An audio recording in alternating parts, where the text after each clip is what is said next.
Sunlight hammered the ranch yard like a blacksmith's iron.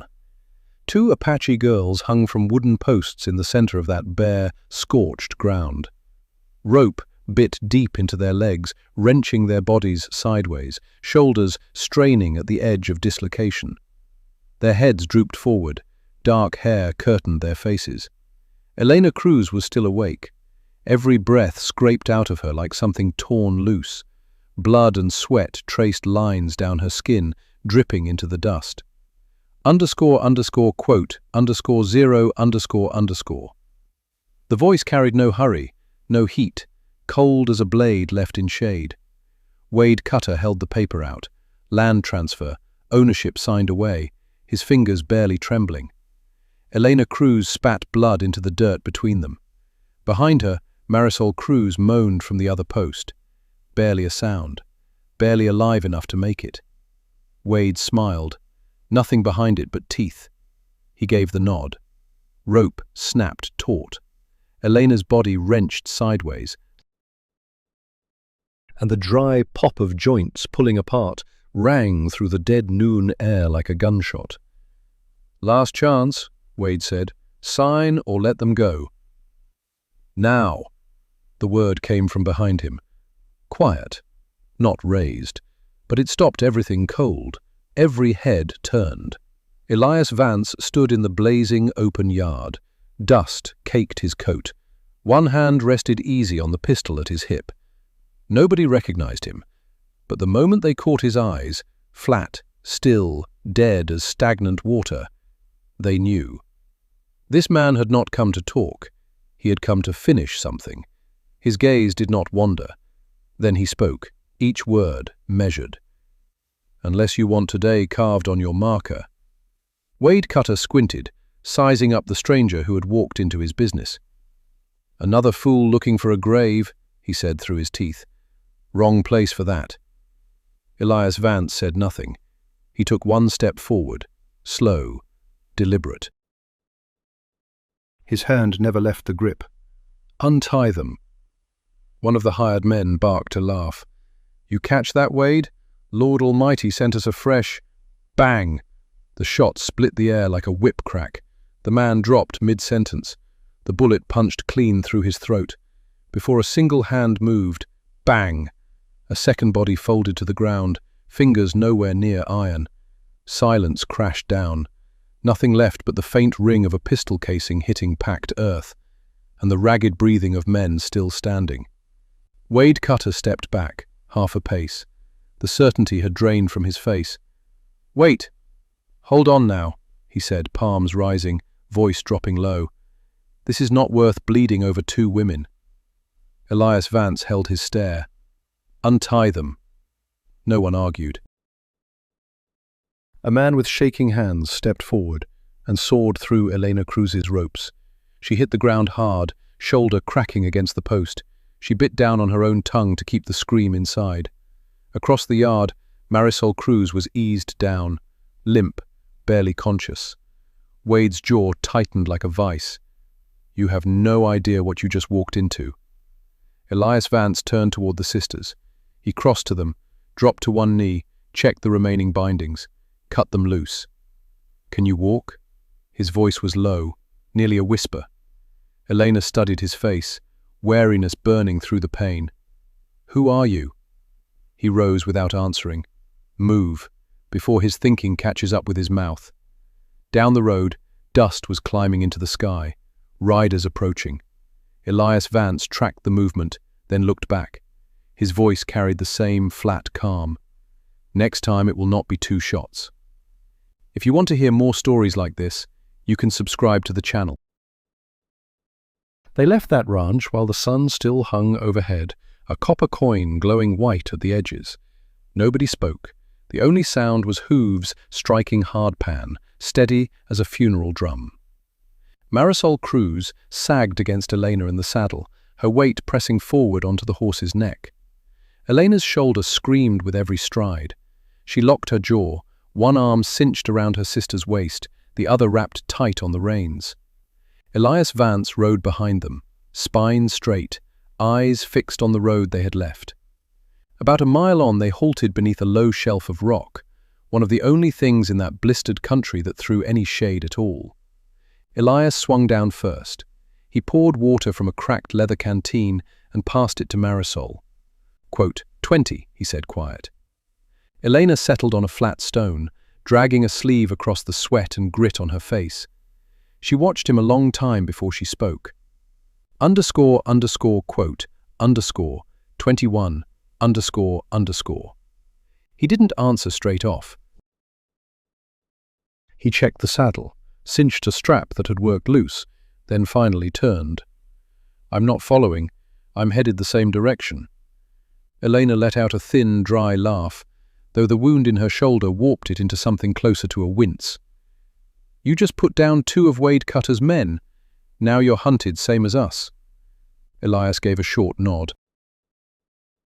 He didn't argue. A hot gust rolled through, carrying dry earth and the smell of scorched grass. Silence held between them. Elena looked at her torn hands. Her voice dropped. __quote, _24, __. Elias glanced at her. For the first time, something sharpened behind his eyes. Elena went on. She drew a small notebook from inside her torn jacket, wrapped careful in old cloth, and beside it a dented silver badge dark with dried blood. Elias stared at both. He understood exactly what water meant out here. Worth more than gold, worth more than lives. Quote 27, he said, slow, his voice barely above a murmur. Quote 28. Elena nodded. Her fingers tightened around the notebook. __, quote _29, __. Elias Vance studied the 2 sisters for a long moment. Then he lifted his gaze to the horizon, where a pale ribbon of dust had begun climbing again. He settled the gun belt at his hip, the motion practiced, unhurried. Quote 30, he said, not loud, but certain. Quote 31. The dust on the horizon didn't thin, it thickened. Didn't take him long to read it. Horses, more than 2. He was first on his feet. Quote 32, he said. Elena Cruz had already spotted it. She clutched Deputy Marshal James Holbrook's notebook tighter, and her eyes shifted. Exhaustion burning off, replaced by something alert and hard. Wade Cutter's coming back, she said, and he won't be coming alone this time. Elias Vance nodded. He read the ground around them. Low rocks, open flats. Nothing that would hide them for long. There's a place, Elena said quick. An abandoned camp half a mile out. My father stored tools there. Lead the way. They reached it as the sun sagged lower. An old wooden shack listing to one side, door half off its hinges, but it offered shade and walls. Marisol Cruz was eased down in the corner. Her breathing had evened, but the weakness clung to her. Elena leaned against the wall, one hand pressed to her shoulder. Elias Vance stood in the doorway, eyes on the open country. After a long silence, he turned back inside. You carry something like that and still think you can run? His gaze settled on the notebook. Elena held his look. No, she said, and the honesty in it was plain. We only hoped someone out there still cared about what's right. That quieted him. After a moment, he sat across from her. I used to care, he said. Low voice, but it carried weight like stone. Used to believe the badge meant something, that the law stood with the weak. Elena's voice came soft. Quote 43. He looked at his hands, scars layered over scars, old work written in skin. Quote 44. Wind crept through the cracks in the door, dragging the last of the day's heat. Elena gripped the notebook harder. Then why help us? Elias Vance looked up. Something had settled in his eyes, something that hadn't been there before. A decision, made and final. 46, he said. He rose, looking out where the dust drew closer. Elena watched him a long moment. He stopped at the threshold, and that was when hooves thundered outside. Wade Cutter had come back. The hoofbeats died just beyond the camp's edge. Elias Vance did not need to look. He knew they were boxed in. One hand rose, a signal for Elena Cruz to hold silent, while the other drew his revolver from leather. The motion was fluid, practiced, not a heartbeat wasted. Outside, Wade Cutter's voice cut the air, stripped of all pretense. Quote 50. A dry, humorless laugh. Quote 51. Elias gave no reply. He tilted his head, reading the sounds. 8 riders, split 2 directions. These were not drunken ranch hands. Someone out there understood pursuit. Marisol Cruz stirred. Elena pressed a hand to her shoulder, pinning her still. Quote, _52, Elena's voice barely rose above breath. Elias cut his eyes toward her. I do. A beat. Survive. Then he rose and stepped through the doorway, unhurried, as though the men surrounding him did not exist. Sunlight struck him full in the face. Wade Cutter stood in the open, 7 gunmen fanned behind him. Farther back, a man in a long coat, silver badge catching the light. Deputy Sheriff Cole Briggs, Sheriff Clayton Rourke's right hand. Briggs spoke first. A thin smile crossed his lips. Elias stood motionless, his gaze moving from man to man. Counting. Measuring, Cole said.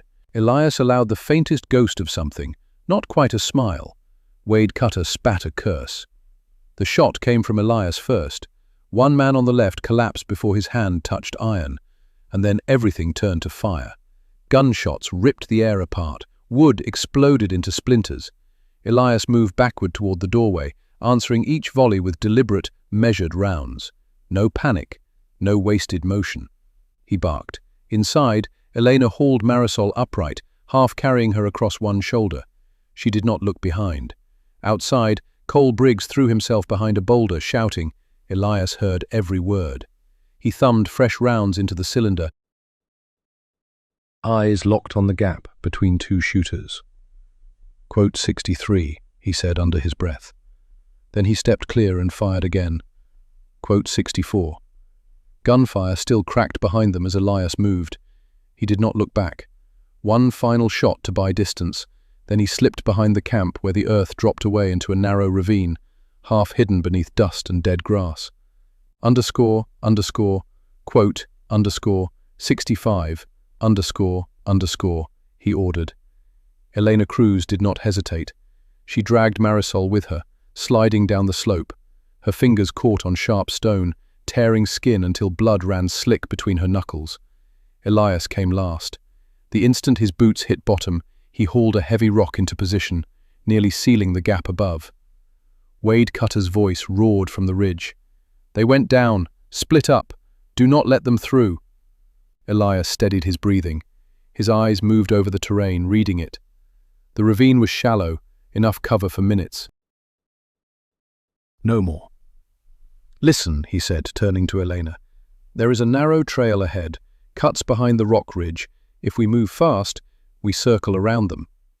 Elena nodded, then stopped. What about you? Elias looked upward. Light shifted above them, shadows sliding across the opening, men moving into position. I hold them here. No. Elena's voice was immediate, hard. Quote, 72, Elias held her gaze. Silence stretched between them. Then he shook his head. Quote 73. His eyes went cold, distant. Quote 74. Marisol's voice broke through, thin as paper. Please, do not. Elias turned to her. For one breath, something softened in his face. Then he straightened. Go. Elena's fists clenched white, but she nodded. She pulled Marisol toward the narrow path. When they vanished from sight, Elias turned back toward the rim above. He reached inside his coat. His hand emerged holding a small bundle, old explosives, carried since his scouting days. He wedged it into a crack in the rock wall and struck the fuse. Footsteps closing fast. Cole Briggs dropped into the ravine first, pistol leveled straight ahead. Elias stood tall, no retreat, No hesitation. That was all he said. Then Elias Vance turned and threw himself into the narrow passage. Behind him, thunder, rock folding over rock, the ravine convulsed. Screams vanished beneath dust and collapsing earth. He did not look back. This time he wasn't watching from the outside. He was in it, fighting for them. 2 days after the explosion, 3 figures stumbled into Red Hollow like apparitions beneath a dying afternoon sun. Marisol sagged against her sister, legs barely holding. Elena had gone hollow-cheeked, her shoulder still swollen purple, each step a negotiation with pain. Elias trailed behind them both, one palm pressed to the wound at his ribs. Blood still wept through the crude bandage. The main street held an unnatural stillness. Doors hung half shut. Curtains twitched behind pale, watchful faces. These people had trained themselves long ago. When Clayton Rourke walked past, you dropped your eyes. Elias stopped in the center of the street. His voice came low, almost to himself. This whole town learned to survive by keeping its mouth shut. Elena's grip tightened on the notebook. Her voice scraped raw but held steady. __quote, _80 __. The sheriff's office door slammed open. Clayton Rourke filled the frame, tall and broad, that silver badge catching light like a bad joke. Harold Whitmore stood beside him, his pressed suit absurd against the scorched landscape. Behind them, Cole Briggs. One side of his face still raked with scratches from the rockfall. "Knew you'd show, Vance," Rourke said, voice hard as packed dirt. "Men like you always convince themselves they're heroes." Elias stepped forward. His hand drifted near the gun at his hip. "No, I'm just a man who's done being quiet." Elena moved past him, raising the notebook and the blood-darkened silver badge overhead. "This is evidence. Land theft, the murder of Deputy Marshal James Holbrook." A murmur rippled through the gathered crowd. Then an old man eased off his porch. "Lost 50 acres because I wouldn't put my name on their papers." A woman pressed forward, knuckles white in her apron. "We've been bleeding interest to Whitmore's bank just to keep walls around our children."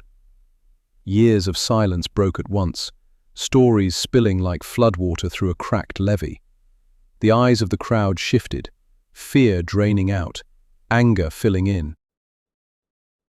Rourke's jaw clenched, his face darkened to crimson. He turned to Cole Briggs, but a voice cut through from behind.